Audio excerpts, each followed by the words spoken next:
যে অনেকে ভাবে যে দাদা কলেজে ডকুমেন্টস বা গ্র্যাজুয়েশনের ডকুমেন্টস দেখানো কি ঠিক নাকি ভুল, যে তোমার এটার ক্ষেত্রে তোমার জয়েনিংটা অনেকটা ম্যাটার করে, যে তোমার জয়েনিং আগে হবে না পরে হবে। তো জয়েন বন্ধুরা, কেমন আছো সবাই? আশা করি সবাই ভালো আছো। তো আগের ভিডিওতে তোমরা অনেকে বিভিন্ন রকম প্রশ্ন করেছো। তো কারোর ডকুমেন্ট নিয়ে সমস্যা, কারোর বার্থ সার্টিফিকেট নিয়ে সমস্যা। মেনলি বেশিরভাগ জনের প্রশ্ন এটাই ছিল যে ভেরিফিকেশন নিয়ে একটা ভিডিও চাই। তো সেই কারণেই আমি ভাবলাম একটা ভেরিফিকেশন নিয়ে ভিডিও সবার জন্য বানানো যাক। তো আমি বেশি কিছু না, আমি আমার প্র্যাকটিক্যাল এক্সপিরিয়েন্স, মানে আমি ওই ফেজটা পেরিয়ে এসেছি।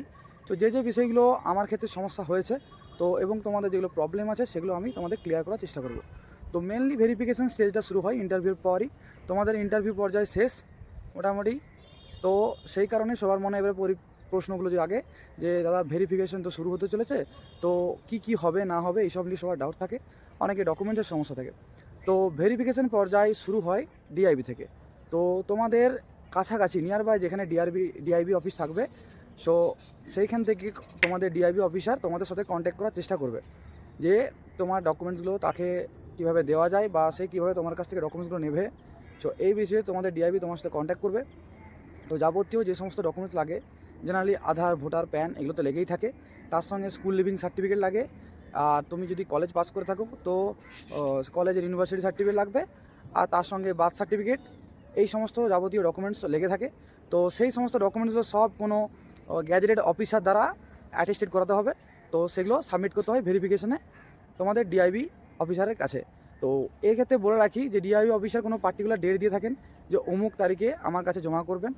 আর এটার ক্ষেত্রে একটা কথা বলে রাখি যে এটার ক্ষেত্রে তোমার জয়েনিংটা অনেকটা ম্যাটার করে, যে তোমার জয়েনিং আগে হবে না পরে হবে, সেটা ভেরিফিকেশনের উপর অনেকটাই ডিপেন্ড করে। কারণ তোমার ভেরিফিকেশন যদি আগে হয়ে যায়, তাহলে তোমার প্রথম লটেই জয়েনিং হওয়ার চান্স আছে। যদি বাই চান্স পুরো জয়েনিংটা একসাথে না করাতে পারে, লটে জয়েনিং হয়, তাহলে যে ক্ষেত্রে ভেরিফিকেশন যাদের আগে হয়ে থাকবে তারাই আগে জয়েন করবে। তো সেক্ষেত্রে বলে রাখি, তোমাদের ভেরিফিকেশনের ডেট চলে এলে বা তোমাদের ডিআইবি স্যার তোমাদের সাথে কন্ট্যাক্ট করলে চেষ্টা করো যত সম্ভব তাড়াতাড়ি ভেরিফিকেশনটা কমপ্লিট করা। তো এটাই বলবো। আর তোমাদের যাদের ডকুমেন্টস নিয়ে প্রবলেম আছে তাদের কথা বলি। তো বার্থ সার্টিফিকেট তো লাগে তো ঠিকই, তো কিন্তু অনেকের ক্ষেত্রেই সমস্যাটা হয় যে বার্থ সার্টিফিকেট হারিয়ে গেছে বা অনেকের জন্মের সময় বার্থ সার্টিফিকেট ঠিকঠাক পাওয়া যায়নি। তো সেই ক্ষেত্রে কোর্টের এপিডেভিটে কাজ হয়ে যায়, এটা খুব একটা বড় সমস্যা কিছু না। আর তোমাদের একটা কথা ভালো করে তোমাদেরকে বলে রাখি, যে অনেকে ভাবে যে দাদা কলেজের ডকুমেন্টস বা গ্র্যাজুয়েশনের ডকুমেন্টস দেখানো কি ঠিক নাকি ভুল, যেহেতু এটা মাধ্যমিক পাস লেভেলের চাকরি। তো সেক্ষেত্রে তোমাদের ডকুমেন্টস এইচএস বা তার উঁচু লেভেলে কোনো তোমার কিছু করা থাকলে তো সেটা দেখাতে হবে, এটা বাধ্যতামূলক না। যেহেতু এটা মাধ্যমিক লেভেলের চাকরি, তাই তোমার মাধ্যমিক পাস সার্টিফিকেট দেখালে যথেষ্ট। এবারে বলে রাখি, এইচএস বা মাধ্যমিক এই স্কুলগুলো তোমাদের কাছাকাছি হয়, ভেরিফিকেশন তাড়াতাড়ি হয়ে যায়। যদি কারোর গ্র্যাজুয়েশন খুব দূরে কোথাও করা থাকে, তো সেক্ষেত্রে আমি বলবো তোমার গ্র্যাজুয়েশন না দেখানোই বেটার, কারণ সেক্ষেত্রে তোমার ভেরিফিকেশনে লেট হবে এবং লেট জয়েনিংয়ের একটা চান্স থেকে থাকে। যদি কাছাকাছি কলেজ থাকে, তোমার ভেরিফিকেশন তাড়াতাড়ি করে নিতে পারবে তোমার মনে হয়, তাহলে তুমি অবশ্যই তোমার গ্র্যাজুয়েশন দেখিও, কোনো তাতে সমস্যা নেই। কিন্তু দূরে কলেজ থাকলে কিন্তু সেক্ষেত্রে সেটাকে ইগনোর করাই আমার মনে হয় বেস্ট হবে। তোমাদের ভেরিফিকেশনের প্রথম পর্যায়ে শুরু হবে পুলিশ ভেরিফিকেশন থেকে, যেখানে তোমাদের লোকাল থানা থেকে তোমাদেরকে কন্ট্যাক্ট করবে এবং তোমাদেরকে সেখানে যেতে বলবে কিছু ডকুমেন্টস নিয়ে। তো সেখানে গিয়ে তোমরা, মানে অ্যাকচুয়ালি ওটা হয় কি, তোমার নামে কোনো কেস আছে কিনা এটা যাচাই করার জন্য, এবং তুমি ওই থানার আন্ডারে বা ওই জায়গার বাসিন্দা কিনা এটা ভেরিফাই করার জন্য।